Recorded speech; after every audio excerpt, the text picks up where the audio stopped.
Channel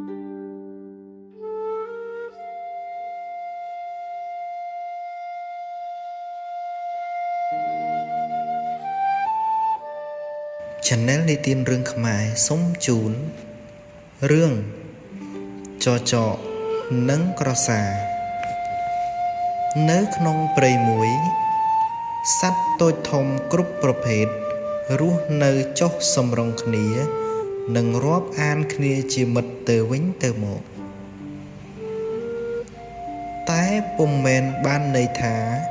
សត្វទាំងនោះសុទ្ធតែមានចិត្តស្មោះត្រង់ប្ដូរផ្ដាច់នឹងគ្នាគ្រប់យ៉ាងនោះទេចចកនិងក្រសាគឺជាមិត្តនឹងគ្នាថ្ងៃមួយចចកបានអញ្ជើញក្រសាឲ្យមកទទួលទានអាហារនៅផ្ទះរបស់ខ្លួនឯក្រសាក៏ទទួលយល់ព្រមដោយក្តីរីករាយលុះដល់ពេលទទួលទានអាហារចចកក៏យកចានសំប៉ែតមួយដាក់អាហារធ្វើឲ្យក្រសាដែលមានចម្ពុះវែងស្រួចមិនអាចបរិភោគកើតឆ្កែចចកមិនត្រឹមតែមិនបានយកចានមកប្ដូរឲ្យទេ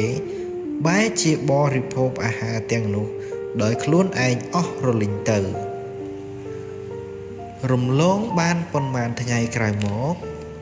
ក្រសាក៏បបួលឆ្កែចចកមកលេងផ្ទះរបស់ខ្លួនវិញម្ដងលើកនេះ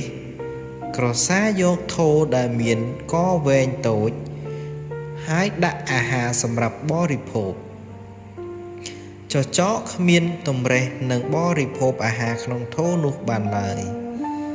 បានត្រឹមតែអង្គុយហិតក្លិនហើយឈរស្រក់ទឹកមាត់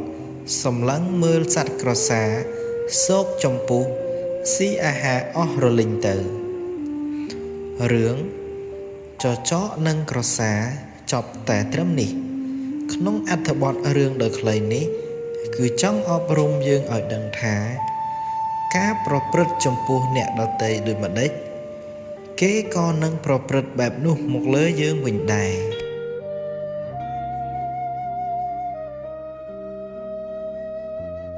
រឿងតោនិងត្រីឡូម៉ាយើងទាំងអស់គ្នាសុទ្ធតែដឹងហើយថាសត្វតោគឺជាស្ដេចសត្វនៅលើគោកដែលមានកម្លាំងខ្លាំងក្លារហ័សរហួនមានក្រចកនិងចង្កូមមុតស្រួចហើយចំណែកឯត្រីឡូម៉ាគឺជាសត្វដែលមានកម្លាំងដ៏ខ្លាំងហើយនៅក្នុងសមុទ្រផងដែរថ្ងៃមួយខណៈពេលដែលត្រីឡូម៉ាកំពុងតែសម្ដិលខ្លួននៅយកពន្លឺថ្ងៃនៅលើផ្ទាំងថ្មមួយតោក៏ចូលទៅសួររាក់ទាក់សុំចងចិត្តមេត្រីជាមួយគ្នាដោយសារតែខ្ញុំគឺជាអ្នកខ្លាំងនៅដែនក្តីគោកចំណែកឯលោកត្រីឡូម៉ាគឺជាអ្នកកំពូលឆ្លាតនៅក្នុងដែនទឹកតើលោកមិនមើលឃើញប្រយោជន៍អំពីការចងសម្ព័ន្ធមេត្រីជាមួយខ្ញុំដែរឬត្រីឡូម៉ាក៏យល់ព្រមតាមសំណើរបស់តោអ្នកទាំងពីរក៏រាប់អានគ្នាជាមិត្តចាប់តាំងពីពេលនោះមកពេលវេលាក៏ចេះតែដើរទៅមុខជាលំដាប់ថ្ងៃមួយតោមានទំនាស់ជាមួយនឹងគោព្រៃហើយត្រូវបានមានការប្រយុទ្ធគ្នាតោបានសុំឲ្យត្រីឡូម៉ាមកជួយហើយត្រីឡូម៉ាក៏ព្រមនឹងជួយតោដោយក្តីរីករាយប៉ុន្តែត្រីឡូម៉ាមិនអាចឡើងមកលើគោកបានទេនេះគឺជាមូលហេតុធ្វើឲ្យតោចោទប្រកាន់ថាគេនេះមិនមែនជាមិត្តពិតប្រាកដឡើយព្រោះពេលមិត្តភក្តិមានអាសន្នខ្លួនមិនព្រមឡើងមកជួយត្រីឡូម៉ាឮដូច្នេះហើយក៏និយាយបញ្ជាក់មកវិញថាសម្លាញ់អើយខ្ញុំពិតជារីករាយនឹងជួយឯង ខ្ញុំពិតជាមានចិត្តភក្តីចំពោះសម្លាញ់ឯងប៉ុន្តែធម្មជាតិរបស់ខ្ញុំមិនអាចឡើងទៅធ្វើអ្វីនៅលើគោកបានឡើយទោះបីជាខ្ញុំមានកម្លាំងខ្លាំងអស្ចារ្យយ៉ាងណាក៏ដោយក្នុងពេលនេះខ្ញុំនៅតែមិនអាចជួយសម្លាញ់ឯងបានដែររឿងតោនិងត្រីឡូម៉ាសូមស្លេះតែត្រឹមនេះក្នុងអត្ថបទរឿងខ្លីនេះគឺចង់អប់រំឲ្យយើងដឹងថាយើងមិនអាចជំនះនឹងធម្មជាតិរបស់ខ្លួនបានឡើយរឿងក្ងោកភ្លេចខ្លួននៅក្នុងព្រៃដ៏ធំល្វឹងល្វើយមួយមានសត្វតូចធំផ្សេងអាស្រ័យរស់នៅនិងមានសេចក្តីសុខស្ងប់ស្ងាត់មានសត្វក្ងោកឆើតឆាយមួយក្បាលពេញចិត្តនឹងសម្រស់របស់ខ្លួនជាខ្លាំងហើយតែងតែគិតថាពុំមានសត្វដទៃណាប្រៀបស្មើនឹងខ្លួនបានឡើយថ្ងៃមួយវាបានហើរទៅទីលំនៅលើដើមឈើធំមួយរួចក៏រលាស្លាប់ដើម្បីបង្អួតសម្រស់របស់ខ្លួនឲ្យសត្វដទៃស្ងើចសរសើរនៅពេលនោះមានពស់ដ៏ធំមួយក្បាល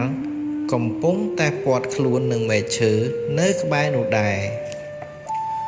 ក្ងោកមិនបានឃើញពស់នៅក្បែរខ្លួននោះទេព្រោះវារវល់តែបង្អួតសម្រស់របស់ខ្លួនឲ្យសត្វដទៃមើលហើយក្នុងពេលនោះដែរមានសត្វចាបល្អិតចិត្តបុណ្យដែលទុំនៅលើមែកឈើក្បែរនោះបានស្រែកដាស់តឿនក្នុងបំណងចង់ឲ្យក្ងោកដឹងខ្លួនប៉ុន្តែក្រោយពីបានឮសម្រែកសត្វចាបដែលចង់ប្រាប់ពីអំពីគ្រោះអាសន្ននោះក្ងោកពុំបានជឿឬភ័យខ្លាចអ្វីឡើយវាបែរជាមានគំនិតថាចាបទាំងនោះនាំគ្នាកុហកបញ្ឆោតព្រោះតែច្រណែននឹងសម្រស់របស់ខ្លួនទើបវាមិនបានយកចិត្តទុកដាក់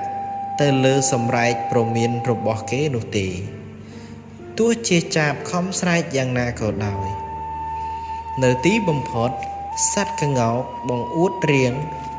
ក៏ត្រូវពស់ធំមួយនោះរឹតរួតលេបជាអាហារហើយសត្វក្ងោកក៏មិនមានសិទ្ធិតវ៉ាអ្វីឡើយរឿងសត្វក្ងោកភ្លេចខ្លួនសូមចប់តែត្រឹមនេះក្នុងអត្ថបទរឿងខ្លីនេះគឺចង់អប់រំយើងឲ្យដឹងថាអំនួតនាំឲ្យភ្លេចខ្លួននាំឲ្យស្មានខុសនាំឲ្យថ្លោះធ្លុយ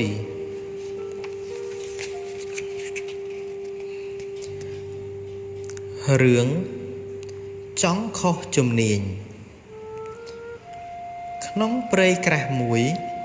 មានសត្វរស់នៅជាច្រើនប្រភេទរៀងរាល់ថ្ងៃសត្វទាំងអស់នោះតែងតែមកជួបជុំគ្នាដើម្បីពិភាក្សាដោះស្រាយបញ្ហានិងរៀបចំខ្លួនដើម្បីត្រៀមទប់ទល់នឹងគ្រោះវិបត្តិដែលអាចនឹងកើតឡើងនាថ្ងៃខាងមុខថ្ងៃមួយក្នុងខណៈពេលដែលសត្វព្រៃទាំងឡាយកំពុងជជែកវែកញែកឡើងតាំងសរសៃកដាក់គ្នាមានសត្វស្វាមួយក្បាលបានដើរចូលមកកណ្ដាលវងជំនុំរួច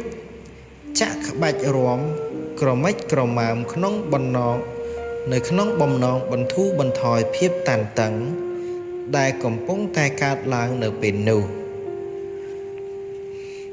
ពេលឃើញស្វារាំចាក់ក្បាច់ធ្វើឲ្យទប់សំណើចមិនបាន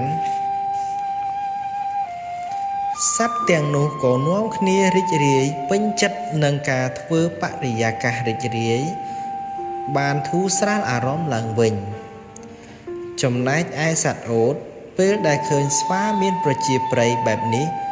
វាក៏កើតក្តីច្រណែនមួយរំពេចហើយចង់ឲ្យគេកោតសរសើរខ្លួនដែរទើបខំចូលខ្លួនទៅកណ្ដាលវងរួចរាំលោតកញ្ឈិញកញ្ឆែងទៅតាមដំណើររបស់ស្វាប៉ុន្តែ ដោយសារតែខ្លួនវាមានមាឌគំរិញគំរាំងស្ពឹកមិនរស់រវើកដូចជាសត្វស្វាមើលទៅបែរជាខុសទំនងធ្វើឲ្យសត្វដទៃទើសជាខ្លាំងហើយក៏នាំគ្នាដេញអូតឲ្យចេញឆ្ងាយពីទីនោះទៅរឿងចង់ខុសជំនាញក៏ចាប់តែត្រឹមនេះក្នុងអត្ថបទរឿងខ្លីនេះគឺចង់ឲ្យយើងដឹងថា